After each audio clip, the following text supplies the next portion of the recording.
This is Adam Ernest, founder and CEO of Follow My Vote. We recently partnered with BitShares over the summer to build out the voting deck based off of BitShares toolkit for building decks. I recently wrote a white paper, which is posted on a website at followmyvote.com, which kind of illustrates what we perceive as the problem that we're facing when it comes to voting in the United States and throughout the world, really. And that key problem being a lack of transparency in voting. So the actual white paper I wrote was, I was just saying that the title of the white paper was called "The Key to Unlocking the Black Box," and that's really what we see elections at today as being hosted in a black box. And we're excited about the opportunity to partner with BitShares and open up those black boxes that elections are being hosted in today. So a big part of my focus has been not only to manage our website and update our marketing channels to address the recent pivot that we made and the partnership that we formed, but it's also been to start to identify places where we could actually implement our voting solution and have partners that we could work with to develop a proof of concept to ultimately have our system be the system that our government uses to host elections here in the United States. So yeah, that's one problem, is the black box problem, but what about identity, sock puppets? How do you know that people aren't getting in and voting 3 times? Sure. The identity verification is really the most crucial piece, I think. And it will, there's been a lot of different ideas floating around of how we could potentially do that. One idea was that we could actually have the major political parties, say the Republican Party and the Democratic Party, both register accounts within the DAC and work with interested users interested in voting in elections to have their identity independently verified outside of the system, but their identity be confirmed in the system as true and accurate, and by both parties, and requiring each voter to actually be verified by both parties in order to be eligible to vote. You need 101 parties to make sure that the two don't take over. Yeah, I mean, if you're talking about actually registering the Democratic Party and the Republican Party as legitimate account holders, I think that right there you could assume that there wouldn't be any collusion between those two parties in order to register people more than once, or register people that don't exist, if you will. That makes sense. Right. We've also talked about, potentially, partnering with the government themselves, plugging them into the system to allow people to verify their identity by using their existing voter registration ID, integrating with them, and users being able to take their voter registration card and basically claiming their identity on the DAC itself, which is another possible way we could do it. The reality, I think the reality is, in order for this to actually be a solution that is implemented and used in government elections, that we have to kind of work first and foremost with the current process and the current system. So the way I envision this kind of working and rolling out is that we actually work with voting officials in various states to load our software on hardware that is actually used in the polling locations, whether it's new hardware or we're replacing it, or we're just loading what we have on the current systems that they have, as long as it could be supported, as a way to introduce this new technology, kind of integrate it with their current process. However, one of the things we think is imperative, though, is that users to be able to go online and to be able to audit the election after casting their vote in, say, a polling station. Yeah, exactly. Right, like they could be given a QR code, a printout of their vote as it's stored in the system. That's something that they could take home or grab their smartphone and scan or take home, and download the DAC or access it through a web interface and really actually not only confirm their vote was accurately recorded and included in the total results of the election, but for them to be able to audit the entire ballot box if they wish to. And blockchain ballot box, right? So are you pushing towards so in other words, you would have a blockchain ballot. This is the set of blocks that is everyone's vote. Correct. Yeah, exactly. Giving everyone a copy of that, and anyone can validate that. Exactly, correct. But the thing you talked about first was about the voting locations having the hardware, or is it something that's going to be distributed? So people don't actually need to travel to the voting booths to vote something, to make it more distributed? Or is that too hard to do? Sure. I think that a really good use case, a really good potential user, someone who would demand or want to use the online approach, whether it be downloading a client or logging into a web interface and casting their vote, would be people that are typically vote absentee. We could position a way that it's going to save them time. It's going to save them time just being able to go vote online. It's going to reduce the lines at the polling stations if people were able to do that. It's going to save the counties money because they won't have to process those people directly at the polling station. It would make things much more efficient. The reality is, though, there's going to be some people that are just uncomfortable, I think, in voting online. So we would want to offer some sort of solution that would integrate, I think, with the polls and currently how they operate today. So there would be multiple ways, a user could interface with the voting platform, either on site or online. Is there a reason why you're not going with a centralized solution that's publicly accessible instead of going with the blockchain version? I think that just the security that the blockchain provides, and to be able to not really be able to be hacked, and massive amount of votes being manipulated by any single person, I think is really the key there, and why we'd want to leverage blockchain technology for voting. This is kind of a little bit off, but earlier you talked about having to replace the software on existing hardware.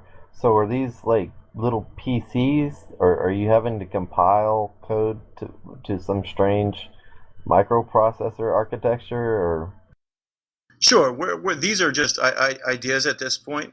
We've had several conversations with interested parties looking for open source solutions, and we're floating around just possibilities and ideas. We're going to be buckling down here over the next couple weeks and really working through the nuts and bolts of what a test pilot would actually look like, what the requirements these different states have, and make sure that we're developing something that would meet those requirements. I don't know if too many people know or are aware of Senate Bill 360, but Senate Bill 360 was something that was passed out in California at the end of 2013, and it has really freed up California to actually be able to seek out providers of open source software for use in elections. There are several organizations out in California that are looking to explore the idea of doing so, and are gearing up for trying to have put a test pilot in place early next year to have something ready, potentially have something ready for the 2016 election. So a big barrier for all this technology has been the actual legislation, and up until very recently that we weren't ready for it. But I think some doors have opened in California, so that is likely where. So is that sure California law, or is that federal Senate?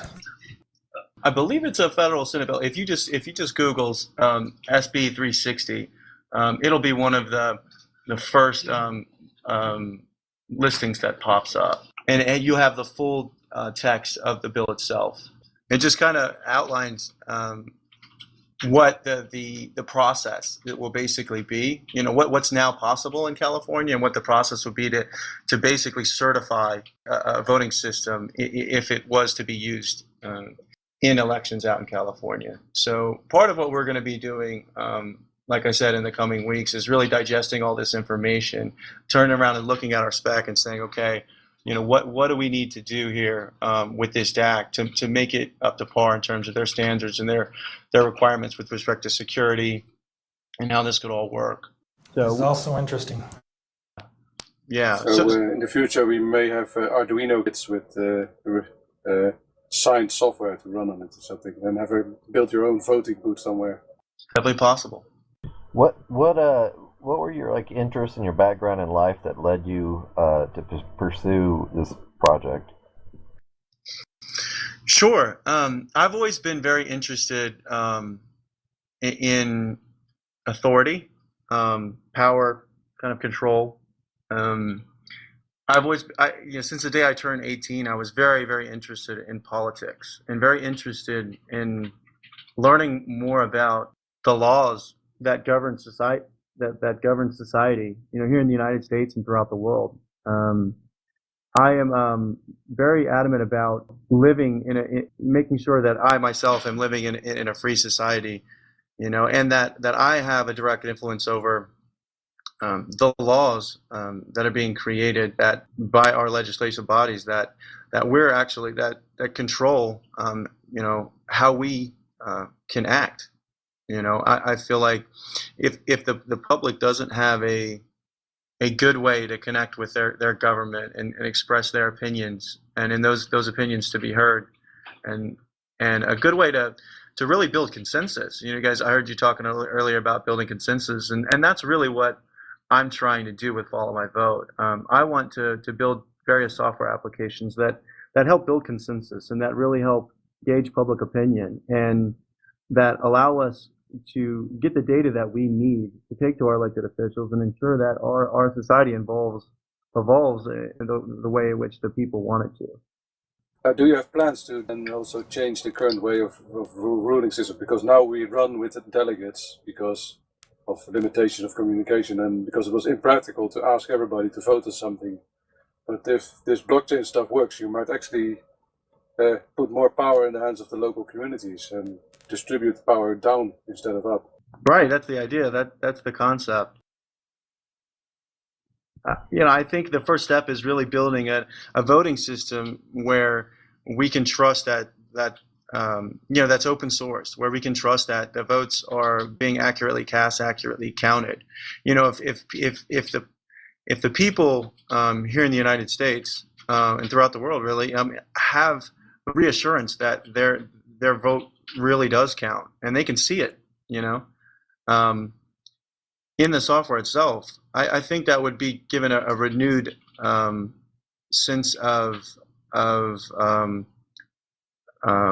hope, that we can have a say, and we can have a say in the direction in which the country goes, and that their voice is really being heard and really being counted.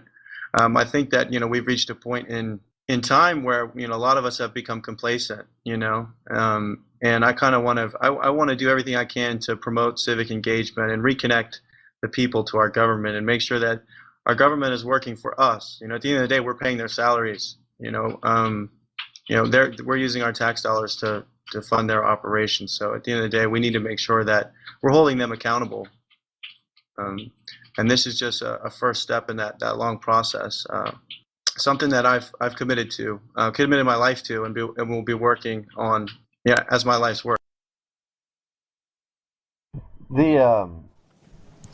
So do you think there's a chance that, let's say that all the current laws weren't in place or the current system, is there a way to do you think it's actually possible to remove representative government and then just have direct democracy through this type of technology? I really like the idea of a liquid democracy. I think that certainly the House of Representatives could be replaced.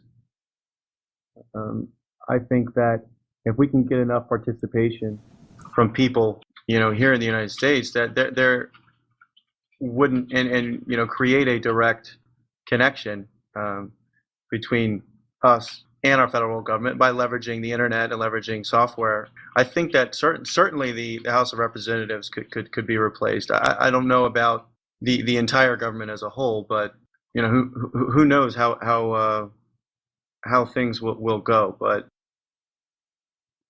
I would say yes, certainly for Yeah, if you could know concisely and quantitatively with a real efficient application of the wisdom consensus building system, and you could launch such a system in North Korea and know easily and concisely and quantitatively what all the North Koreans wanted in a consensus building amplified way, they could just ignore Kim Jong-un if he wanted to launch a nuke or something like that, and he would become irrelevant and ignored. Yeah, right. I think too that if we did have some sort of global voting type of platform, that you may see people across the world kind of come together, and you may be able to establish consensus, worldwide consensus on various issues, and really make the lines that are drawn to separate our nations, almost irrelevant, and see the world really evolve as one. It's pretty cool stuff. This is your life plan? I mean, you pretty much want to do this the rest of your life, and you see this kind of as like a mission to improve voting? Is that what you're saying? Yeah. I mean, my background, I graduated from Virginia Tech in 2004. My background is in marketing management.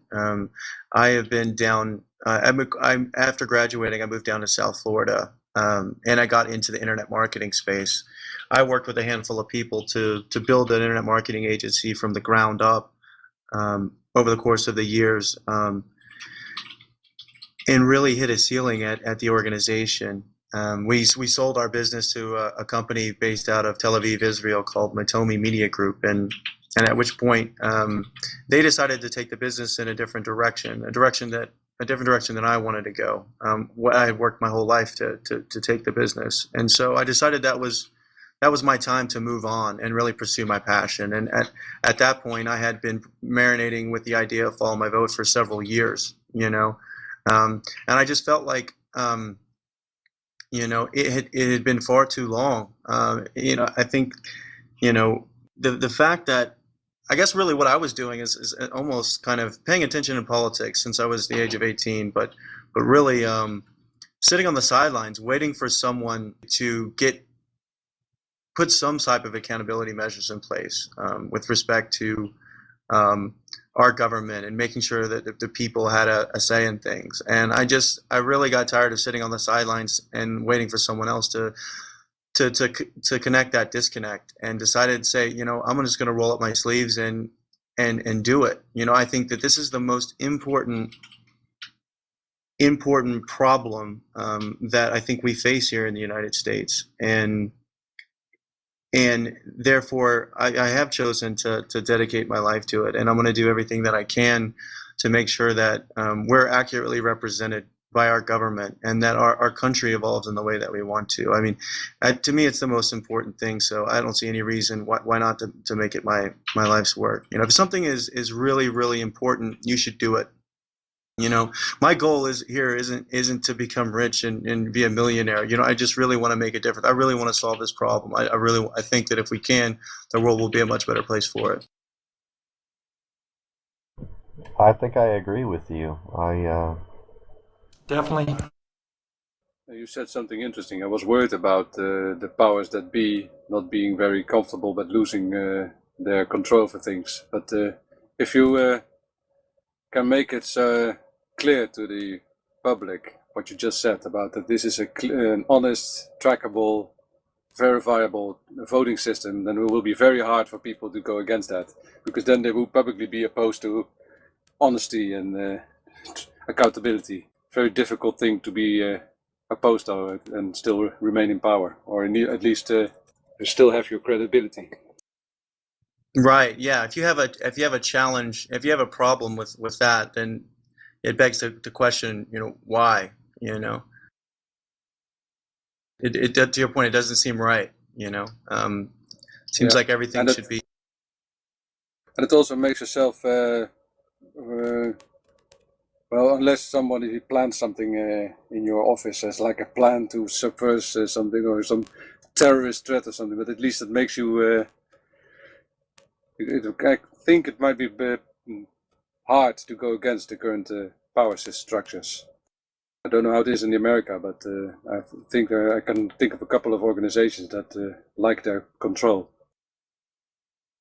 I was going to say, yeah, I mean, there's definitely people in organizations that like things the way they are currently, and want to keep it that way. So there's definitely people that are going to want to see this type of initiative fail or not necessarily succeed. But just as there are people out there that want to see this fail, there's a lot of people that want to see this succeed. And there's several organizations out there that have been fighting the good fight for quite some time. One organization that comes to mind is the California Association of Voting Officials. They have been working for over a decade now to push legislation to make an open source voting solution a reality out in California. They're actually a company that have been a really good advocate for this kind of stuff. And with the Senate Bill 360 being passed this past year, they actually decided to form an organization and go at it with everything they got. And I think they're gaining some real traction out there. We've actually been in conversations with them and looking to modify our existing plans to potentially be a good fit out in California. If we can get this implemented in California, I think it'll pave the way for a system like this being implemented across the country. So it's a really exciting time right now. Again, we're exploring as far as where we're at with the voting TAC. In the weeks ahead, we're going to be releasing a proto DAC, which we're working on right now, just as to try to get an idea of what the initial market cap could be for this kind of DAC, and then work with voting officials in California and across the country to really understand what their requirements are. We want to make this real, and we want to make this system be something that can be implemented, at a federal level and truly change things for the better. So it's going to take some time to understand, all those requirements and build out a solution that meets them. So we're shooting to have a demo ready in the beginning of December. Something that could be up to spec. So that's kind of our timeline right now for those who are interested. So we have a question from Riverhead. Very low turnout right now. Do you think that this is due to apathy or a sense of it not being honest? Also, given that a large number of voters are barely able to work a computer, how do you plan on getting them registered on a blockchain? Would it be transparent to the individual? Sure. So I think I'll go ahead and address the latter really quickly. So I think that, again, in order for this to work, at least initially, we have to kind of integrate ourselves with the current process. And so what you're likely to see, if this was to be rolled out and we perform a sort of test pilot, what we would probably do is integrate with the current polling locations and processes that are in place with respect to federal elections. And we would probably leverage the same registration process that exists today. Something like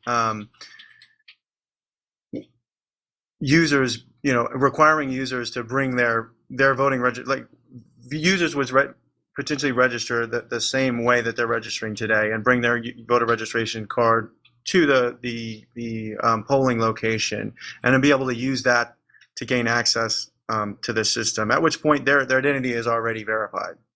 So they can simply just cast their vote in a secure way within our voting system, which is on a blockchain, which will be open and transparent and honest. And from there, we can work with the voting officials to come up with a ID registration process that will meet their requirements. Ultimately, it has to be something that will meet their specs. But sure there will be a lot of different ways that we could approach it, but certainly nothing finalized at this point of exactly how that will work. As far as the apathy question, I think that I don't know necessarily think it's an apathy problem. Well, I think that really what the issue is that I think that a lot of people may feel like they can't be assured that when they go and cast their vote that it actually counts. It actually matters. So what's the point? If you will. And I think that if we can build out a voting system that proves to the voter that your vote does count, it is and allow them an opportunity to confirm it was cast, it was recorded properly, it was cast in the system, and it is part of the votes, and for them to be able to review the entire ballot box, I think that would spark. I think that would address that concern that I think many people have is that does it even really count? I mean, that's a concern I've had. How do you know? If you go to the polling locations today and cast your vote, I mean, you're literally depending on how you cast your vote. I mean, I can recall the last time that I casted my vote, and I filled out a piece of paper and then put it through an optical scanner, and I walked out and had to assume that everything was recorded properly and then it was stored properly, and then ultimately, when I went home and saw the results being announced on CNN of who the next president was, that my vote was a part of that, and I think that because of that opaqueness, because that all that is happening in that black box, I think that there may be some critics out there that may not even choose to participate because they don't trust the system, they don't trust the current process. Maybe another thing to think about is trying to come up with an easy auditing system to confirm that there are not some sock puppet voters and stuff like that. Because Riv had also mentioned that maybe the current system of issuing the ballots, issuing the what is it? What you call them? The voter IDs. That there's something maybe intransparent with that already. So maybe you can follow your own vote, but you don't know all the other votes if they're honest and real. I find it interesting what all is actually possible with the technology, and I mean this is quite sci-fi, but there's a thought that you could immediately vote out a representative, like we use currently in the BitShares X stack, the approval voting. So I mean you could toggle off your approval of a politician and have them removed from office. I mean, you wouldn't even necessarily have to have specific elections for representatives. It could just be like this continuum, of votes and people getting kicked in and out. There's probably lots of little things like that. So and you have to be able to delegate your votes to other people. So have administrative power. That'll solve a lot of the apathy part of the problem. Yeah, I think what you got. Power deck, and then people who have are attributed power by the voters, and then they can make a certain decision, have some kind of weight. Yeah, I think what you guys were referring to was more of like a liquid democracy where users could have the opportunity, like a direct democracy, to be able to vote on bills that maybe legislation that goes through Congress, or if they choose to delegate someone else to actually vote on their behalf, but be able to pool their vote and weigh in on any issue that is important to them, but in issues that aren't necessarily important, they can just default to their delegate of choice to vote for them on their behalf, which is sort of like a liquid democracy. That's the concept, and I definitely do kind of like that. And it seems like a DAC would be able to support that type of government or process, if that's something that people wanted and were successfully able to make happen within their country or their society. It's something definitely right. Yeah, it definitely seems like it would remove the power of special interest if the power of the representative could be immediately overwritten or overpowered or whatever. So then a lot of this special interest money that corrupts our democracy, or at least in my opinion, the effectiveness could be reduced. So we have a question here from Fio Nike 7. Since stacks are for profit and money is needed for delegates, what is the for funding model? Sure. So essentially, how is the DAC going to make money? I assume is the question, and of course, we will be charging. I mean, every transaction that occurs within the DAC, you're going to need to purchase votes for. So to transfer money, of course, but also to create an election. We've floated around the idea of making end users purchase tokens or votes, and pay to vote in an election of their choosing. I don't really like that idea too much. But one of the things we'll probably do is allow authorities, election authorities, people who want to actually host an election to go into the system, set up an election, which would be a transaction, and actually prepay for a certain amount of voters, the number of voters that could potentially vote in an election. So since the voting authority would be sponsoring that election and prepaying for everyone, and whether they use it or not, those votes would be spent in that election, and therefore those votes would be burnt. Value of the remaining shares would go up, and that's really the way that I see this. The DAC making money is, because if you think about it, I mean, election, their government contracts are being awarded on a regular basis to private companies to host elections, and instead of partnering with private companies to build voting machine technology and implement it in various states, they could simply use our software, and all they'd have to do is really just purchase votes in order to host an election in the system. I mean, integrated with the tax system or something. Have taxes pay for the voting. Exactly. Yeah.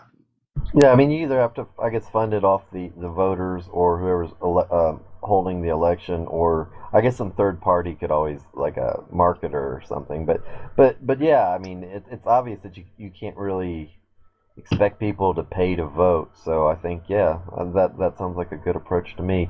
So we have some other questions here.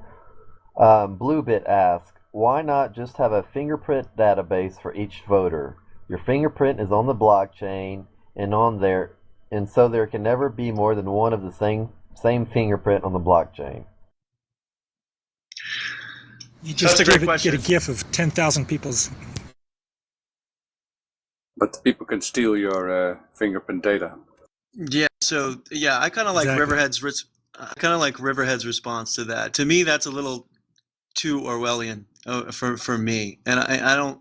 There's been a lot of. I've heard a lot of people suggest some type of identity verification, whether it be a retinal scan or a fingerprint scan or even a heart rate monitor, whatever it is. I think that's a little bit too intrusive and too Orwellian for me. Because if that data is captured and stored, there is always that opportunity. I mean, that potential for someone to get access to that data and use it in a way it shouldn't be used. So I don't even think we should go down a road like that. To me, at least, I just think it's a little dangerous. So it's kind of a little scary to me. But I think there are other ways that you can accurately verify people's identities. And once they're just do it offline. Whether you're talking about scanning in a driver's license or an ID card, and emailing it to the identity verifier outside of the system. You can combine that for like double verification, you could combine that with a voter registration card. So you have two forms of ID, and being sent to, like I said, either the Republican Party or the Democratic Party, and they would then go into the system and confirm, hey, this account holder is this, is this identity behind their username or whatever, is this true real person. And once that person has identity is confirmed, it's that identity is in the system. So that same identity can't be used again to register a separate user. It's a one-time deal, and same with requesting a ballot. Once your identity is confirmed in your account is confirmed to be legit, that account can only request one ballot in any given election. So there's no way that they could, request multiple ballots and cast multiple votes. How are you going to handle write-ins and bottom-up stuff? Powerful parties being able to process all that information. So I'm kind of hoping that this system might help you get rid of your two-party system. Sure. Yeah. I mean, that's just an example, but really identity verification could be another way for people to get involved in I guess, generating money or generating revenue. This is a service that could be provided by any account holder. It is, really, if someone is going to be willing to confirm your identity, they're putting their credibility on the line. So it could, anyone, Follow My Vote, for instance, could serve as an identity verifier, and we could integrate ourselves in that step of the process, and work to confirm other people's identities. It's all about who the people using the system trust to confirm that identities are true and accurate. And that's one of the things I was trying. It goes back to the other part you were mentioning about how to make this thing profitable. Have you thought about extending this to not just be about the political voting system, but try to find other areas where voting might be useful? So make a big ecosystem. And if someone is active on that ecosystem, you can reliably tell inside the system that it's a living person. And in that way, sense, you can make it a self-sustaining system, because a lot of people, you want to use it for other systems and it can pay for itself. And then as a bonus, you can also use it for voting on political issues. Right, It helps tracking the personal information. Yeah, I think that identity verification really, in that way, is huge with respect to this DAC. Is if we can come up with a legitimate way to verify people's identities, and that be approved and supported by the people that use it, and all be in agreement that this is a credible identity verifying partner, if you will, of the system. Once people's identities are verified in our DAC, they could use that. Think about it like a Facebook login, if you will. That they could use their identity that has been confirmed on our DAC to log in to access their personal accounts all throughout the web. With one click. They don't have to remember their password, username and password to a million different websites like you currently have to whether it's logging into your bank account, any sort of site where you're a member with a username and a password. We could create an API that's basically like the Facebook Connect, functions in the same way, in that we could offer one-click logins to websites or companies out there that support it. So or it may use it as a legal signature and as for contracts and signing deals and stuff like that, more like the political voting system sort of is. Exactly. You just took the words out of my mouth, and that's a huge way. That's another use case of is the digital signature.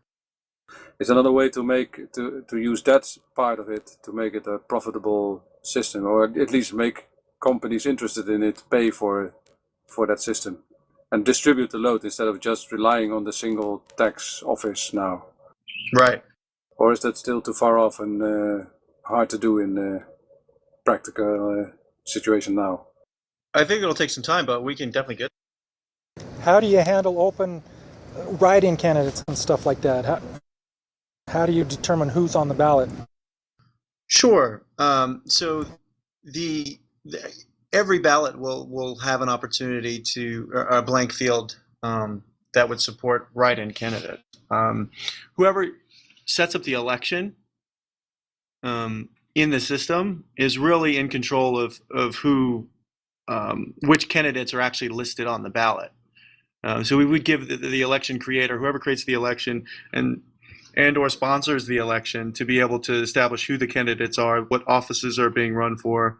And so, you can think about it, when we talk about elections, it's not just the federal government. This could be elections for, a board of directors, in a corporation, almost like you could use it for proxy voting.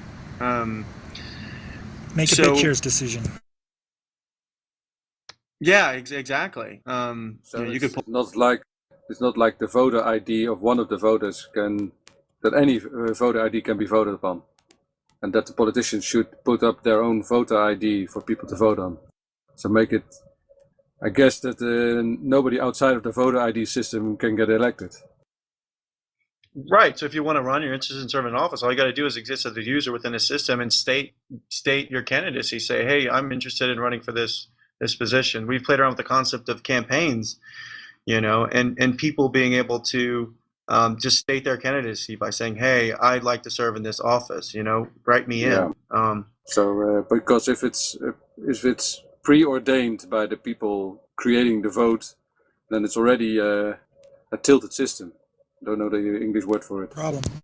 Right. And that's kind of where the idea that the campaigns came from is people to be able to publicly state, hey, I'm interested, and whatnot. And also, to expand on that, I mean, as another way to support, more people getting involved in the elections, I could see the DAC being used as a fundraising mechanism for candidates to be able to use the platform to take donations and to be able to use those funds to further market themselves and their campaign for office.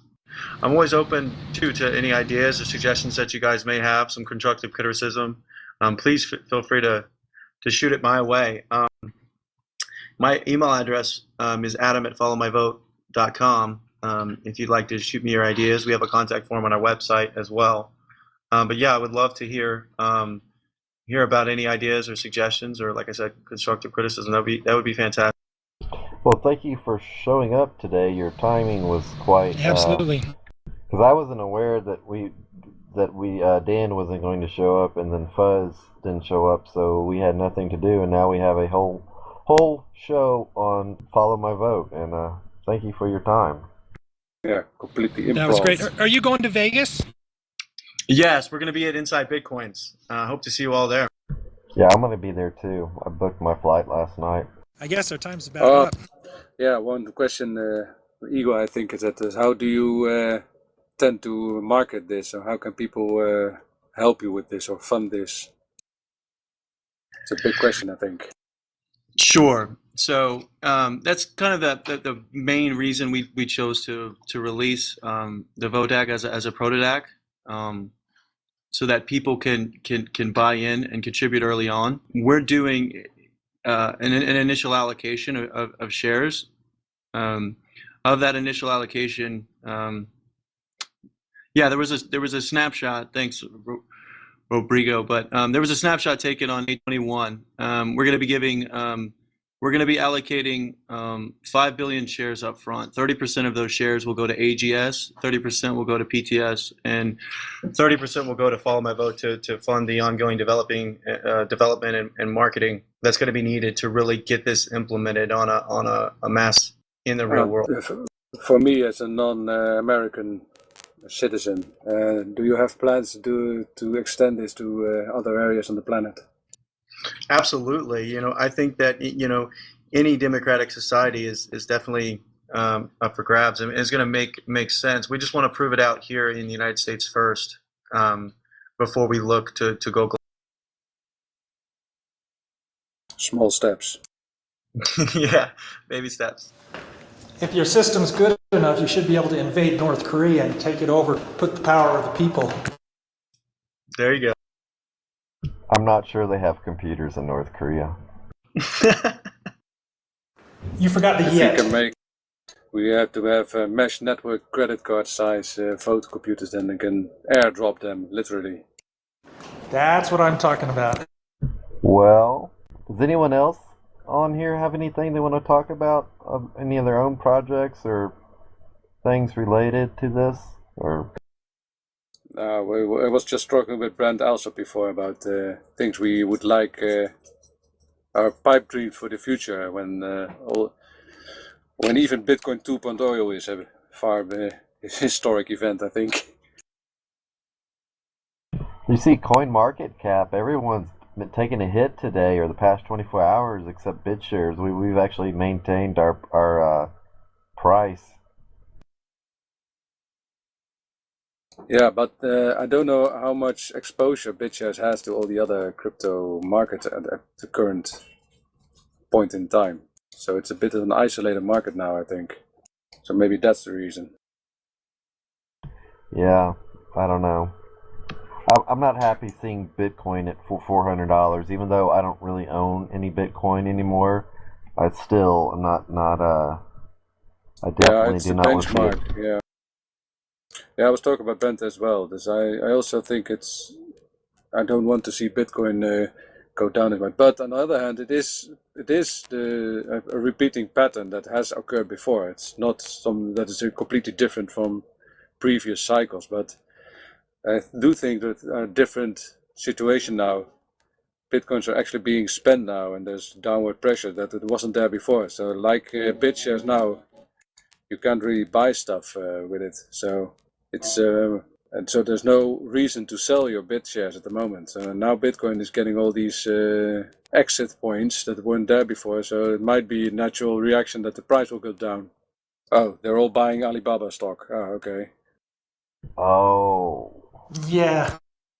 Alibaba is the new the new crypto scene. Alibaba, that's the big global like marketing or not marketing, like sales. It's like an eBay sort of thing for manufacturers, right? Yeah, it's and it's bigger Yeah, they're than bigger than Amazon, Amazon. eBay, and everybody combined. So they're already the market leader, but they just weren't publicly listed. That makes sense. So that's likely why Bitcoin is going down because of Alibaba. No, I You think think so? it's all about there's a superior technology out there, and so everyone recognizes that Bitcoin is just temporary and it doesn't have a future. But some Bitcoin 2.0 does, and so everyone's selling, and that creates uncertainty because no one knows who the new leader is going to be. And so capital flees uncertainty. That's the only problem, if you ask me. But where do they flee to? That was my question. Because if it flees out of Bitcoin, it has to go somewhere else. So what are they buying then? Are they buying gold or something? Yeah, they're going out into the stock market and other places until the certainty surrounds a new leader. And once that new leader emerges, and that's the clear new leader, then that new leader will launch like a rocket. Yeah, okay. But in public opinion, I think Ethereum has still a leg up compared to BitShares, even though they don't have an actual working product. And I don't actually understand how they were able to sell the idea of Ethereum, because I think part of their funding model is that they will, with the funding they receive, they will organize bounties to solve some critical issues that they haven't solved yet. That's a very weird, very weird idea in my book. Yeah. A lot of the things they do are weird and irrational. Like proof of work. Yeah, but then again, people seem to like the idea. Science will prove them wrong, prove those lemmings wrong, and it's like jumping off a cliff. Well, to me, I don't know why everybody's so happy about it. I have no script plugin on my web browser. I don't want scripts on my web page, so I'm not very comfortable with the whole scripting my money idea. I know the possibilities, but those possibilities seem very hard to handle. I don't understand why secure communication layer is not enough. You can attach script to that, can't you? Yeah, I'm right there with you. So why not use scripts to use the information layer? Why have the scripts run on the information layer? That's one of the things I'm a bit confused about. But that's just me. Yeah, I don't get it either.